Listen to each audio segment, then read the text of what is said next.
And welcome, Finger Lakes basketball fans, to another edition of the Upstate Hoops podcast on FingerLakes1.tv.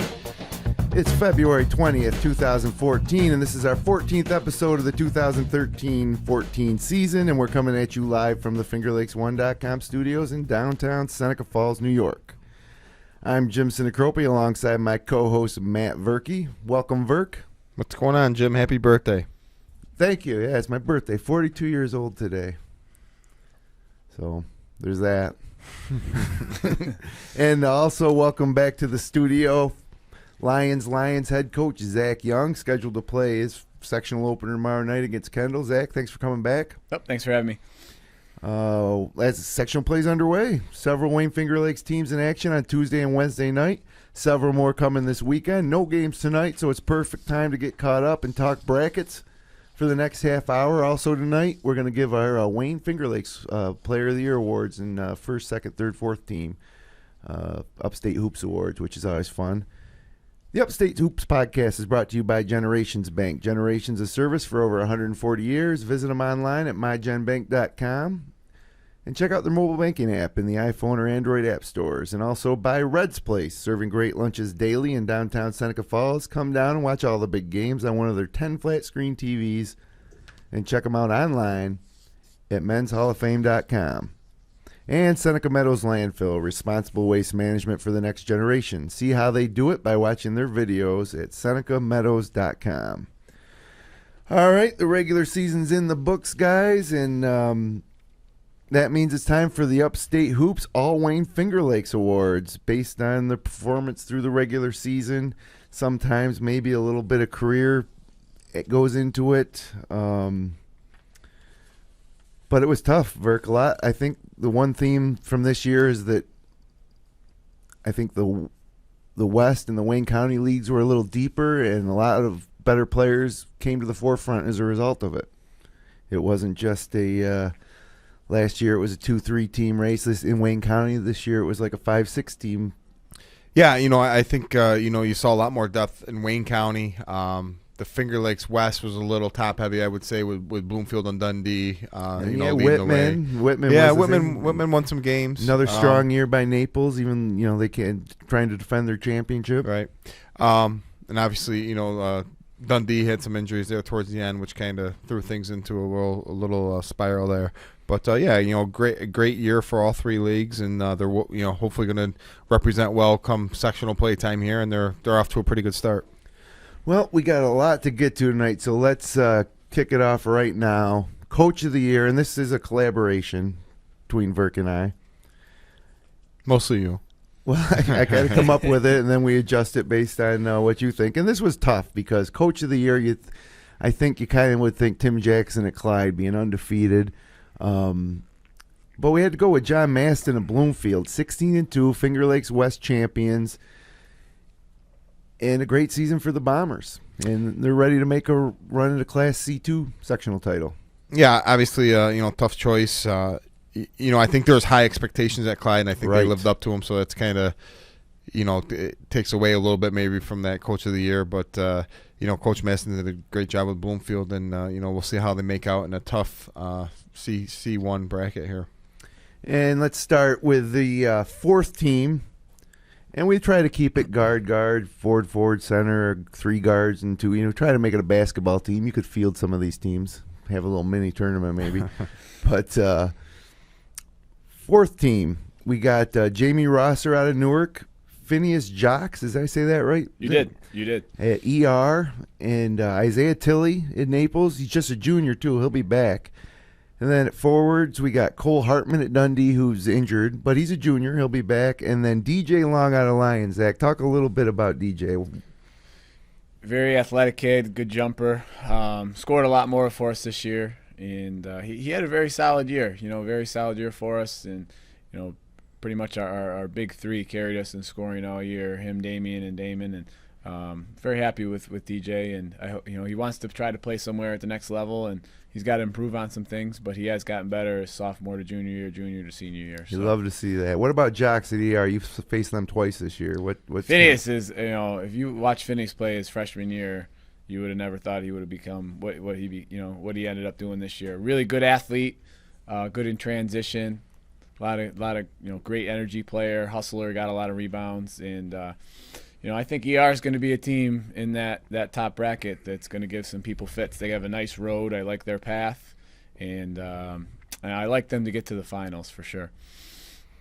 And then moving down to the third team, we got at guard Joe Faniel from Clyde, who we had a preseason team, Stu Verk, and Faniel wasn't on there, but he is he's just as key a component to their success as DeSanto and Bogan. And really improved throughout this year, really. And, he had some big games late. I know he had like 27 against North Rose when, like 17 in the fourth quarter. A game that he kind of put Clyde on his shoulders and willed them to a victory in that game. But, obviously a tremendous athlete, great football player. And but this year you really saw him mature as a basketball player, able to, he's got a great pull-up jumper. We saw that, and he seems like he's the steadying factor on that team a lot of times. Again, when he's playing well, Clyde is that much better, and it takes away some of the focus from the big guys and allows them to do a little bit more. Yeah, I think last year you could really focus on those other two. And I know that the first time we played him, that was our game plan, and then all of a sudden, first quarter, Joe's bopping in shots, and he killed us when we played him at Clyde. He's had a phenomenal year, and I know Coach Jackson speaks very highly of his work ethic, and it seems like a very nice kid. And staying in Wayne County in third team, Justin Reho at ER. How does he compare to Jocks as a backcourt mate? Phineas is more under the basket. Justin is a shooting guard. He doesn't really get to the hole that much, but he's got a good pull-up jumper. He said he had a really good second half for them, a really good second half. I actually went and watched them play Clyde the second time up at ER, and he kept them in the game. They actually went box and one on him in the fourth quarter. And he's a senior. He had, like I said, throughout the year, I just think he's gotten better, and I know he puts a lot of time in the summer, and he's a good player. Is he the one who hit 7 threes in one of the games? Yeah, he hit 7 threes. I think versus North Rose there. They've been a lot of our games were close, and they came out with some close wins. I think they beat us by 1. They beat North Rose by 1. I think both times, and senior leadership helps for sure. And then speaking of senior leadership, Justin Brace out of Dundee, another guy who's suffered an injury heading into sectionals for Les Miller Scots, but deserving of the spot on the third team. We saw him send one home at Romulus on two dunks that night for Brace. Yeah, but good all-around player. Yeah, he's he obviously tough to see him go down and kind of hurt their chance a little bit in sectionals, but hopefully they can pull together and make a little run. Then rounding out the third team, we got Terrell Johnson at Geneva, another senior big guy for Brian Miller, who's just been producing for the last 3 years on varsity, and they had a solid senior season. Yeah, great athlete. Really pretty much improved every year. I thought, before he was just kind of a rebounder and stuff, and this year he's done a little bit more scoring. He's able to hand the ball a little bit, but a great 3-year career, back-to-back Finger Lakes champions. And Geneva's a team, obviously them in Newark and Wayne and that in Class A looking for that sectional title this year. And then we round out the third team with a guy who led a team that was a little bit of a surprise, I'd say, and that's the Wayne Eagles this year, taking third place in the Finger Lakes East. And Big Mike Hollenbeck's one of the reasons why, tallest guy in the league. How tall is he, Bray? Is he 6'6"? I think I'm at 6'6", 6'5". 6'5", 6'6", I'd say. But he rounds out the third team for the Wayne Eagles. And moving up to the second team, we head to the west, and we got guard Luke Shively from Marcus Whitman, who seemed to score 26 points every night that you looked in there. Then we got Mason Jones out of Mid Lakes, another big-time scorer, having a good senior season. And then, Zach, we got another guy who was the sectional MVP for you guys last year, Damon Hunter, who's probably the most exciting player to watch in the Wayne Finger Lakes, and he suffered an injury a couple weeks back, and that's so disappointing because I remember last year in the big house watching him perform, and we're just not going to get a chance this year. Yeah, he hurt his meniscus for SOTUS, and the good thing is he's a junior. It wasn't his ACL. It wasn't a major injury, but he's out, and he certainly he had some games where he was very good this year, and he's still got some things to work on, and we want him to get a little stronger. But he's a very talented player, no doubt about it. And Vic, we were bouncing him around between first and second team. Yeah, obviously getting hurt may have hurt his chances in our poll a little bit, but Hunter he obviously had a great year this year, and it was obviously the key to a lot of success that Lyons had, and did a little bit of everything for him. I saw a lot of games where he's having 7-8 assists, and seemed to distribute the ball real well this year. And second half of the year, I would say for sure, a lot more assists towards the second half. And if we made some more shots, you might have had some more. That always helps. Joe Maine Bogan, the big guy for Clyde, on the second team. Just another name that's been around, and Clyde coming off their first sectional title last year in over 10 years, and a key cog obviously for the Clyde Savannah Golden Eagles, and he seems like he's been there for forever, really. We've been doing the games for 3 years. We did quite a bit of Clyde's games, and we saw him have a bunch of dunks, athletic, kind of likes to does a little bit of everything, really. Yeah, steps out and takes a few threes here and there. I don't know how much Tim Jackson likes that, but and then rounding out the second team, this kid's a junior from the Bloomfield Bombers, the FL West champs, Alex Flattery. Haven't ever seen him play in person, but obviously admired his stat line every night. And talking to guys who have coached against him or played against him, they all say that he's tough big guy for Bloomfield. Yeah, I've never seen him play either. Obviously, Bloomfield had a great year this year, going undefeated in the West, and a matchup I would be looking forward to him if they end up playing Minders, if things work out in the semis. We'll get a good look at him and Ruddy. Could be a pretty good matchup. Yeah, maybe we see him in the big house or in the round prior. So first team, Upstate Hoops All-Wayne-Finger Lakes, first team players. Starting at guard, we went with probably the best player on one of the best teams, the Finger Lakes East champ Newark Reds, Micah Wright, who is going to play football at Maine, but he epitomizes, I guess, what you think of when you think of Newark basketball. He's quick, he's aggressive, great defender, athletic, and he had a great career. Yeah, and he wasn't a guy who went out and got 20 points every night, but consistently 14, 15, 16 points, 10 rebounds, a bunch of steals. We saw him have a couple dunks this year. Obviously a tremendous athlete and a good kid, and he really keyed the defense, that defensive pressure that Coach Haverilla liked this year, and I thought he was a key cog on a team that won the toughest league. And I thought he was the best player on one of the them. And he should be represented on the first team. Yeah. So we got him on there. Now, at the beginning of the year, we probably wouldn't have thought that this kid was going to be on our first team. Maybe Zach did, but at guard we got Jake Slobe out of Red Creek, just a junior still. I don't know if I've seen. I don't know if you have stats, but is he the leading scorer in Wayne County? I would say hands down. He's got to be, right? I think he was averaging over 25 points a game, which he had to, for his team. It's not like he was going out chucking 50 times a game either. Yeah. He shot about 15 to 20 times whenever I watched him, and he's a very good player. He's going to keep improving, I think, unfortunately for me. But we played a box of one on him the whole game, and he still had 26. So he's smart. Very, very smart, fundamentally sound, and just going to keep getting stronger. And he's got a nice career ahead of him. Yeah, and it's done this year. They lost to Williamson last night, which was a little surprising. Tuesday night, right? Yeah, Tuesday night. I was pretty surprised by that. A 2-point game. Slobe had 29.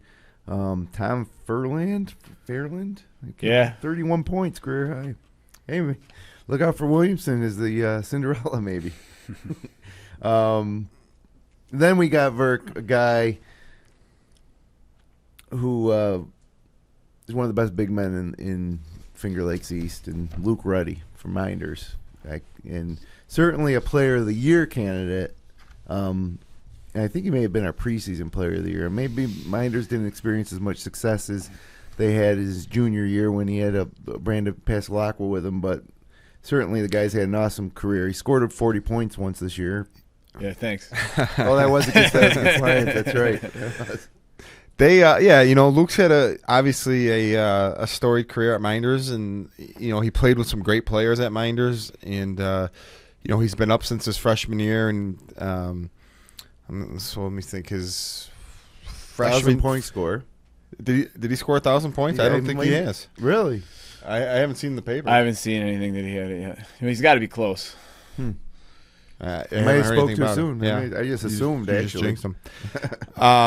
He could have been probably the 6th player in Minders history with 1,000 points, I think. There's 5 or 6. Got to be close, though. Yeah, I would imagine, playing for 4 years. He was never, obviously the freshman didn't score a lot, but, his sophomore, junior year, he was, in the mid-teens, I think. And, this year he's probably up around 20 points a game, so he's got to be getting close. But, he's got 2 sectional titles. He won them as a freshman and as a junior. And, this year was his year to really be the focal point of Minders, and he was. And he drew a lot of attention inside, obviously. And, Minders really went through him this year a lot. And, Luke's going to continue his career, somewhere at the Division III level. And he's got a lot of skills. He's got some things he can still work on and things like that. But, I think he's gotten better every year. And, he's got a great work ethic, too, from everything I've heard. Yep. So, I think he really maximizes his skills. I think if a lot of kids worked as hard as he did, they would see their stock go up. So, congrats to Luke on a great career. And it's not over yet. You better sleep. He might win another sectional title.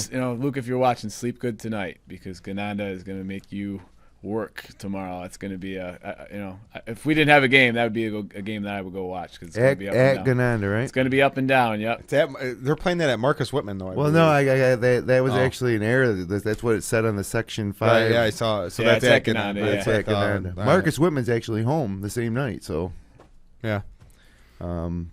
All right, rounding out the first team, Ray Sims Jr. for Geneva. One of the best big men in the league, one of the best players in the league in all the Wayne-Finger Lakes. And I remember seeing him as a sophomore, this big kid shoot a 3. And I was like, well, what's going on here? What's up with this kid? And sure enough, he's developed a complete game. He handles the ball. He scores in close. He shoots outside, and is really the leader. He's what Micah Wright is in Newark, I think Ray Sims Jr. is to Geneva. Yeah, and he's a kid who, as a sophomore, won sectionals with the Sales, freshman. Couldn't tell you. One of those years. He was with the Sales, right, and obviously the Sales year closed with Canale and those guys. Obviously a good team. And he came over to Geneva and has done really well there. Obviously a little different big man maybe compared to Ruddy. He likes to, he's able to step outside and knock down the 3 a little bit more consistently. But he put up some big rebound numbers, and he did a little bit of everything for Geneva. And Geneva had another great year, and he was the leader of that team this year. And Geneva came back after losing some key cogs. With us obviously losing the Player of the Year last year in Shane Sweeney. Yeah. Sims stepped up and did a great job this year. And then rounding up the first team, Big Chris Dean from North Rosewolka. Zach, tell us a little bit about this guy. Tough to handle, from what I hear. He's a good rebounder. He runs the court well. He can finish down low, and he can make 15, 17-foot jumper.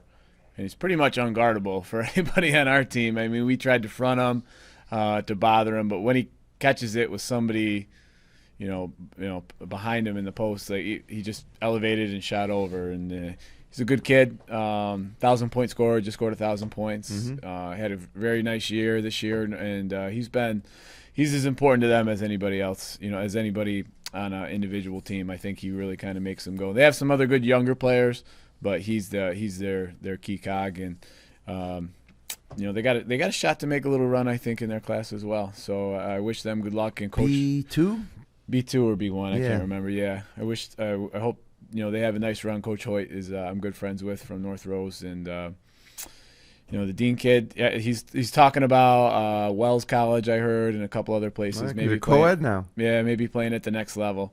So he wants to go somewhere smaller and close, from what I've heard. But he can definitely play somewhere, I think. And now, Player of the Year. It's kind of obvious if you followed this show this year because we haven't mentioned his name. He's obviously someone that deserves to be on one of these teams. But our Player of the Year, capping off a great career for Clyde Savannah, and I know this kid's a 1,000-point scorer because I saw him score as a 1,000 point. Right. Cam DeSanto, our Upstate Hoops Wayne-Finger Lakes Player of the Year. And Zach, as somebody who's coached against him for the past few years, I'm sure you'd agree he's deserving of the honor. Absolutely. He got better. He was a good player last year, and he improved this year, especially from the perimeter, I thought. He's always been a good rebounder, good finisher, just plays to exhaustion, and well-deserving of the award. Nice kid. Mm-hmm. I wish him the best. Unless we play him, then I don't. Which you're one game away from each other, right? Yeah. So, Verk, any thoughts on Cam? No, we talked about him a lot. He's been on the show. A very versatile player. Does a little bit of everything. He can handle the ball decent. He shoots it decent. But he does his damage inside. He's a very good athlete. Gets up and down the court real well. And another guy from Clyde who's very good on the football field. Won a sectional title in football, and they're obviously looking forward to getting sectional play started here. But he was the Wayne County Player of the Year last year. He repeated this year, and just best player on the undefeated team, and all the best to Clyde Savannah going forward. So congratulations to all the players honored tonight, and a lot of great players too that we didn't get a chance to mention. It's tough. Obviously, you're encompassing 3 leagues, a lot of teams, and a lot of great players, and this is just kind of, we don't obviously get to see them all play throughout the year, but. I don't like to go too deep either, Vert, because I really looked at the Wayne County awards, and there's a lot of players on there. I mean, they got 4 or 5 teams deep, and there's put 6 or 7 guys on a team. We do 3 teams. Three teams, and then they have honorable mention and special mention. Oh, it was the honorable mention. I just remember seeing that almost. We don't. You had a lot of 7 guys on first. Is that not public knowledge? Yeah, I don't want to release it yet, but we don't have any more. First team, second team, third team, but we cap it at 18 is what we try to stop it at. 18 kids for that. But there's not 8 on every team though. It's no. We had 7. You kind of decide if you have a like this year. We thought we had 7 first teamers, 5 second teamers, and then 6 third teamers. Gotcha. So we kind of. So just comparing it to what we do, we're going 3 leagues, and we got 4 teams of 5, and then they're going 1 league. They make it easy on themselves. Just we'll put 8 on first team. So real quick, be that league chairman. This show is running a little bit late here. I want to just give our all underclassmen team, and we do this because these are guys we're going to be seeing for a couple more years, so we want to kind of spotlight them. Freshman or sophomore who made an impact this year, and we got 6 of them this year on the all underclassmen team. Austin Fingar from Penn Yan's a sophomore. Andrew Fleischman from Naples, sophomore. Devin Verkey, Minders, freshman. Full disclosure, your cousin. Yeah, he's gonna be a real good player. I think he's he can shoot it with anybody in the league, really. I think, and he's only gonna get better. And then heading down to South Seneca, sophomore Lincoln Lowe, Honeoye sophomore Jacob Soliday, and then in Waterloo, big man number 44, sophomore Ben Deming, brother of the girls standout Lauren Deming. I'd also, mention Brett Anderson as a freshman. He played a lot of minutes this year. As a freshman, did a nice job for Miners this year, I thought, as well. Yep, absolutely. So sectional action underway in Class B1. Mid-Lakes beat Dansville 45-30 to 43 to advance. Greece Odyssey ended Waterloo season 62-54. In Class C1, Gananda beat Warsaw 67-26, and Minders beat Soda 75-47. So they're going to face each other tomorrow night. Williamson held off Red Creek 62-60. In Class C2, it was Campbell Savona ending Red Jacket season 47-41. Alexander beat Marion 59-27. And in Class C3, it was Boulevard Richburg 61, South Seneca 43, Naples 63, Alfred Allman 48. So Naples moves on. And then Oakfield, Alabama 86, Honeoye 33. We'll step aside, take a 60-second break here from our sponsors, come back and quickly run through the brackets. We'll be right back.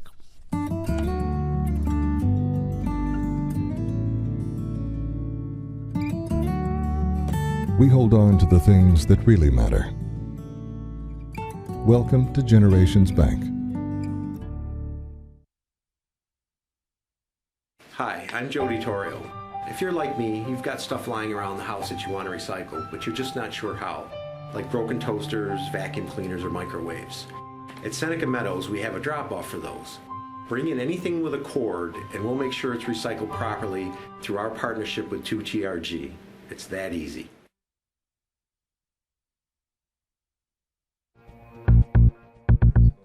Here we come. And welcome back to the Upstate Hoops podcast on FingerLakes1.tv. Remember, you can subscribe to us. The best way to do it is to head over to podcast.fingerlakes1.com/upstatehoops or subscribe to fingerlakes1.com on YouTube or search for us on iTunes. Search for Upstate Hoops on iTunes. So real quick, guys, we're already almost at the half-hour mark, but we got to talk sectionals. Wayne-Finger Lakes team still alive. HAC still alive in Class D1. And they they're playing, who are they playing? You guys got that up? I do. Hammondsport, that's right. So it's a legitimate chance for them to move on to the Final Four in Class D1. The only other Wayne-Finger Lakes team in there was Romulus, and their season came to a close. Thinking there, Notre Dame Batavia's got to be a pretty heavy favorite, I would think. Yeah, I've heard some good things about Jasper Trusberg as well. So I think those are the two teams kind of gearing up. But I could see HAC. They've gave some teams some trouble with some of the better teams in the West. So maybe they can get an upset over Hammondsport. Well, we'd love to see them in the big house. That's what it's all about for me, Vic. I want to see Wayne-Finger Lakes teams get to the big house. I want to go. And I want to watch all day Wayne-Finger Lakes teams in every bracket. So Class C3, Naples is still alive, as I mentioned. They got Geneseo next. That's going to be a tall task for them. And Dundee, we had Les Miller on last week, coach of the Scots, and they, of course, had some injury concerns. But they'll host Oakfield, Alabama tomorrow night. Yeah, I don't know anything about Oakfield, Alabama. Dundee obviously facing some tough injuries, but I think that's going to be a good contested game, and you never know. That's unfortunate for Dundee. I think really the two teams in this class that I like are Wheatland and Perry. I would say Geneseo, but I know they lost a player in a skiing accident right before sectionals. One of their best players. They're very athletic. But Wheatland Chili is the team that almost beat Clyde last year in the semis. Probably should have beat them in the semis. A lot of those players back, they have a very good forward. So I'd say it's probably them and Perry, but maybe Dundee can give them a game. Who did Clyde beat in the final last year? Kendall by about, like 60. Yeah. Okay. Wheatland and for some reason I thought I got them screwed up. Yeah, Wheatland was probably the second best team obviously last year. It was a great game from what I heard. Well, speaking of Kendall and speaking of Clyde, here we are looking at Class C2. And we were really excited this year because Clyde and Lyons were both in Class C2. And here we are looking at these brackets, and we got Clyde, the 1 seed, playing Campo Savona tomorrow night, and then also Lyons hosting Kendall. Now, we mentioned the injuries, Zach, that you had. You got your 6th man out, 2 starters out, including Damon Hunter, last year's sectional MVP. But you're hosting this home game against a 12-6 Kendall team. What do you tell your team? Obviously, this has to affect your team, the players that are going to suit up. Yeah. How do you get them in the right mindset? Well, after it all happened, I talked a little bit about our last 2 games, and I said, we're going to have some guys in some different spots, and we really battled versus Gananda. We had another kid out sick, and we played well, and I know we came up short, but it was a 1-point game with about 5 minutes left, and then first North Rose, it was 27-23 at half. We missed a layup to start the second half, and they went down and made it and 1, and we could just never close the gap. So I just try to keep your head up. We hadn't really had a chance to regroup or practice or anything. We got scrimmage Pelmac Saturday, so it was a little strange. Usually you have everything in and know what you're going to do in one of those scrimmages, and it was more like a preseason scrimmage for me, just kind of seeing who fit with each other. But we had a very good practice today. We had a good practice we didn't have a great practice yesterday, but a couple good practices this week. And I have probably 4 JV players who started the year on JV are going to play significant minutes tomorrow. So it's a great opportunity for them. Yeah. It's an awesome experience for them. We have a couple seniors who, DJ and Damien have been in games bigger than that before. So I think a lot tomorrow. Kendall's they're pretty athletic. They have a really good point guard, and they got to the finals last year, so they have some experience. I think if we can score the ball efficiently, that's kind of what I'm worried about, is us being able to score. North Rose, we missed like 15 shots in a row in the third quarter. We're just kind of a little out of sync. So if we can score the ball, I think we have a shot. But I'm not really looking at the rest of the bracket, just trying to get past Friday's One game. game at a time, yeah. And then if we win, then we'll meet Saturday and try. Where would you play Lyons, or where would you play Clyde if you were to meet in the next round? I would say about 99% to be at Waterloo. Waterloo instead of Newark? I would say Waterloo, yeah. Maybe not. Depends. But one of those two places, yeah. That would be Monday? That would be Monday, yeah. 24th, yeah. Yep. All right. Well, let's take a look here. Well, before I do that, Clyde obviously at 18-0 is a heavy favorite in Class C. Do you see anybody in the lower half of the bracket there, Zach, that would be troublesome for Clyde or Lyons? Kelmum has very good size. Van Auken boys very good. They have a great athlete in Curtis Hout. And, they're 17-1. So they're not a team that they're not going to be pushed around down low. I know Clyde does a lot of damage down low, and I could see them giving Clyde some problems if especially, you guys have talked about all year Clyde with if they get anybody in foul trouble, that could happen. And Cuba Rushford to me is really the wild card team. Nobody really sees them play. I've played him. We've played him the last 2 years. We lost him in the finals 2 years ago. It was kind of an upset, I would say, by most people's account.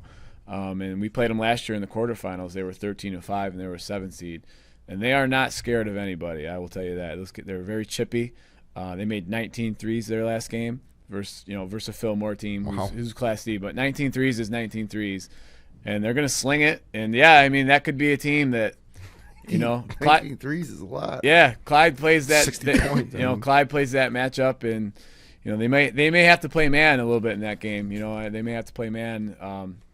Which could lead to the foul trouble. It's not a great place to be, if you've ever talked to anybody, the Blue Cross, shooting a lot of threes. Usually some teams struggle, but that winner of that game, I think, for sure could give them some problems. I would say Clyde would be a favorite, but they're both good teams. It's a pretty solid bracket in the top half, I would say. Moving up to Class C1, this is without a doubt the class with the most Wayne-Finger Lakes flavor. You got Bloomfield, number 1 seed. They'll face Byron Burgeon. And then the winner of that will face the winner of Minders at Gananda tomorrow night. And then moving down further, you got ER against Williamson, a Wayne County matchup in the second round. ER had a bye. And then Avon and Early College rounded out. So you got three teams outside the Wayne-Finger Lakes, and the rest are actually you got 3 Wayne County teams and 1 Finger Lakes East team and 1 Finger Lakes West team. And we talked about it all year, Verk, with Minders. This wouldn't be the first time they won a sectional championship with a losing record during the regular season. Yeah, I mean they obviously played a great schedule. Playing the Finger Lakes East, obviously you're playing Newark twice, Geneva twice, Wayne twice, and they went out and played Lyons twice and Clyde twice. Mm-hmm. So right there's 10 games against tough competition, and the rest of the Finger Lakes East is no slouch either for the most part. So they're well tested. They were a minute away from going to Glens Falls last year. They got some kids. Anderson's been there, Ruddy's been there. They got some new pieces Jared this Coffey. year. Coffee was there. And I think that's what they need, somebody to emerge as another. They need somebody to get hot for them and take some pressure off Ruddy, and they're capable. We talked to Jason Anderson when he's playing well. They're they can be really good. Liam Carrier was on the team last year too. Yeah, yep. He was a good contributor for him. He got it going the other night a little bit. If Devin and Liam, those guys are hitting threes, they're tough to beat. And they're and because Luke's going to draw a couple guys and he can kick it out, and I think Devin's probably going to see a little bit more playing time coming off a 5-point. He made 5 threes the other night and really sparked them in that second quarter, a big win over Sodas. They're a dangerous team. When you got a guy that's talented as Ruddy and he's got that size, and then you got some athletes around him, some shooters. I think they're well prepared. That's probably, to me, it's intriguing matchup. Gananda has some size. Yep. They have some guys that can get hot. I mean, they were 12 for 25 from the arc the last time we played them. They are going to press the whole game. They're going to run and jump. And like I said, they play about 11 or 12 guys on their home court this year. They've been very good. They beat us there. They took East Rochester to overtime. They probably should have won the game. They played Clyde tough the night that Terry Brown got his jersey retired. It was about a 6-point game going in the fourth quarter. So I think it's going to be a really good game. I think Ruddy gives Minders the advantage. I think he's the best player on the court. But Gananda's it's in a do or die game. They're definitely capable. Yeah, actually, that's probably the best game you'll see on Friday night. Now, I'm looking at this bracket, and I'm intrigued by Bloomfield playing either Minders or Gananda because we always want to test the West against the other leagues. And then down low, I'm just looking at ER and saying they're gonna cruise to the finals. Well, I don't know. What do you know about early college? Don't count out early college. Yeah, okay. City team, you never know who they're going to have for the second. Some of those city teams, you never know who's going to be there that night. They've played, obviously, a lot of good teams. I think they beat Avon. I think East Rochester takes care of Williamson easily with some pressure. Williamson off a big upset over Red Creek, in my opinion. And East Rochester early college, East Rochester plays, Coach Michaels has that matchup that they run that I don't think it's going to phase early college because when I watched them play last year, they just shot like a ton of threes and are athletic. And, I was talking with Mark at their league meeting. He goes, it was tough to scout them. They shoot, within 5 seconds. But it's just a different brand of basketball. Yeah. And, they're like I said, they're 8-10, but you'll put them in a different league, and who knows what their record are. Well, plus they're at college. I thought this was high school, early college. What the heck? I mean, I think there's 3, 4, 5 teams that could win it. Bloomfield, Gananda, Minders, ER, or early college, and Avon's not they're solid. I know they're well coached. Coach Freeze does a good job there. So you never know. I know one team Avon didn't want to see was Minders because I think Minders would beat them 3 or 4 years in a row in sectionals quite handily. But Bloomfield's really intriguing to me. Just that it's tough to get a good read on them. The one game against Dundee when Dundee was at full strength was a close game. Then they blew them out when Dundee was missing some guys.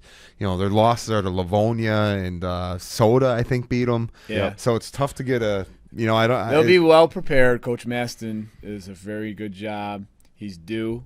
He's had some great teams, just come up a little short a couple times. They had the good big guy there a couple years ago, right? The year they beat us in the semis, Rayburn, they got upset by ER in the finals, and they're due. They're going to play good defense. I don't think they're the most athletic team in the world, but they'll be a tough out. Well, gotta love C1. We'll be keeping our eye on that action. Now, moving ahead quickly to B2. You got Wellsville as the number 1 seed in B2, but you got Marcus Whitman as a 4 seed hosting Hornell tomorrow night. And then you got Chris Dean's North Rose Wolcott at 13-5 3 seed hosting Attica. Now for North Rose Wolcott, they got another private school that they could potentially face in the next round in Leadership Academy. They're a charter. It's a little different than a private, but they're a break off of Charlotte basically. It's a strange deal. Coach Miller thinks Leadership is Leadership's got the most talent in that bracket, no doubt. They beat Charlotte twice this year, but they also lost to early college once. So they've had some games where you raise your eyebrows, and they've beat some really good teams. So. Like I said, with some of those city schools. Yeah, a lot of this quarters, there's 8 teams there who pretty fairly matched. I think like I don't know, North Rose Attica. I think North Rose wins that pretty easy. Yeah. Attica's got to travel all the way to North Rose. That's got to be a freaking hike. Oh man, that's a 2.5 hour drive. It's a long ride. It's a long ride. Wellsville, Coach Inslee does a great job up there. I wouldn't count them out. They play a pretty good schedule. So I kind of like Wellsville and Hornell to meet in the semis, and Leadership in North Rose. And I wish North Rose the best, but Leadership's very athletic, and I think playing Clyde twice is going to help North Rose in that game. Sure. Because Clyde's a very athletic team too. But I would say Leadership would be the favorite going in by most people in Rochester. Well, nobody said it would be easy to win a sectional title. They don't give them out, No. It's you got to earn them. Moving ahead to B1, Class B1, we got Mid-Lakes facing Livonia. Mid-Lakes, great win the other night against Dansville. Season's probably going to end tomorrow night, but like you say, that's why they play the game. Penn Yan against Franklin. Penn Yan started out good, then had a tough middle of the season, and then finished strong.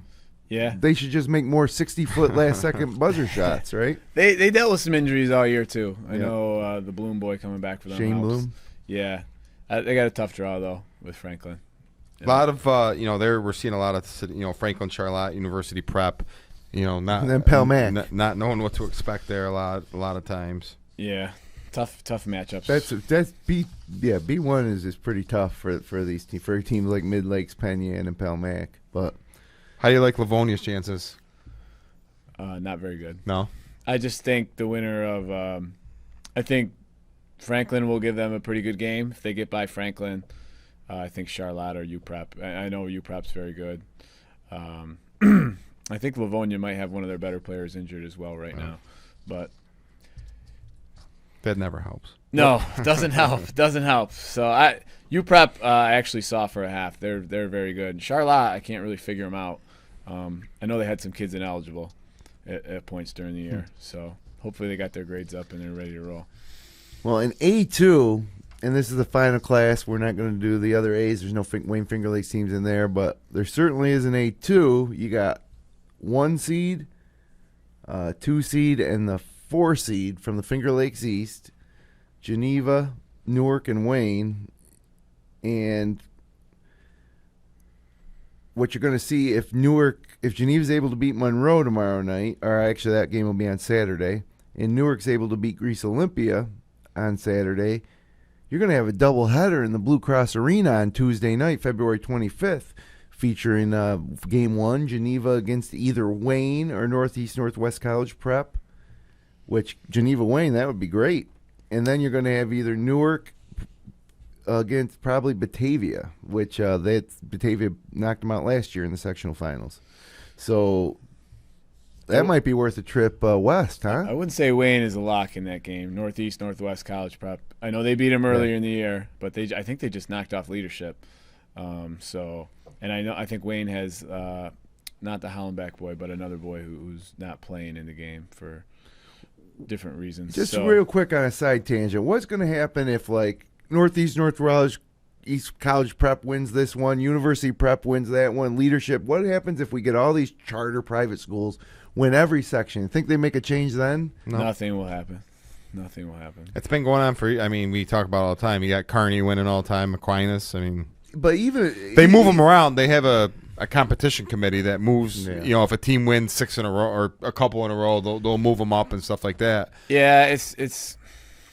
I don't know. The charter school thing is a whole nother area. Of they're going to get one in Wayne County. What's that? They're going to get. I know. I feel bad for some of Phelps, the right? For some of the B schools. I do feel bad, but.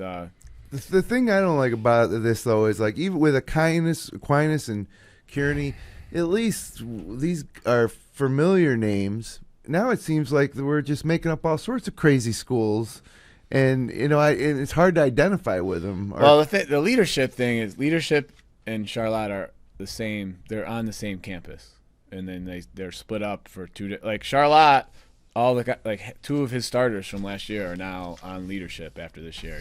Which. Crazy. I don't know if they're all doing it for basketball reasons. I think there's probably some other reasons why they're having these schools. Yeah, I don't get. I mean, what do you go to leadership for? Is they got different curriculum or? I'm not sure. I mean, I think we first saw some of this when 3 or 4 years ago when Minders was undefeated and they go to Buffalo. And they lose to Buffalo Middle College by 50. Who's very good again this year. Yeah. But you got high school kids playing against college kids. It's just crazy. That year, Middle College won the state championship. Sure. And they won every game by 30 points. They were a Class A school that split, and everybody kind of like leadership in Charlotte. But all the basketball players were at the Middle College school. Yeah, they could have won Class A that year. And they, last year they got upset by Silver Creek, and this year I just looked at the Section 6 where I came. They're 13-5, but they play all. Right. They play. It's like kind of like Miners, only right. They're playing A schools and B schools, so they're the favorite out there. And ever since, I don't think we Class C. I can't remember. I think Avon. I could be wrong. I think Avon's the last team to win that crossover game. I know ER's had some good teams that haven't won. I don't think Miners has won. Avon won the state title, I think, in maybe 05. Yeah. That's the last C. That's the last C team to win and go on. I think Miners played them the year after they won the states when Dylan was a sophomore, I believe. Yeah. So it's tough. Yeah, and then Middle College. Yeah, that's tough sledding in Class C up in Buffalo. But this Class A2 potential of Geneva, Newark final in the big house. I'm keeping my fingers crossed. Look, guys, we've gone way over, but of course we had a lot to talk about tonight. And when we come back next Thursday, a lot of these matchups we're going to be we're going to know who's in the finals. Yep.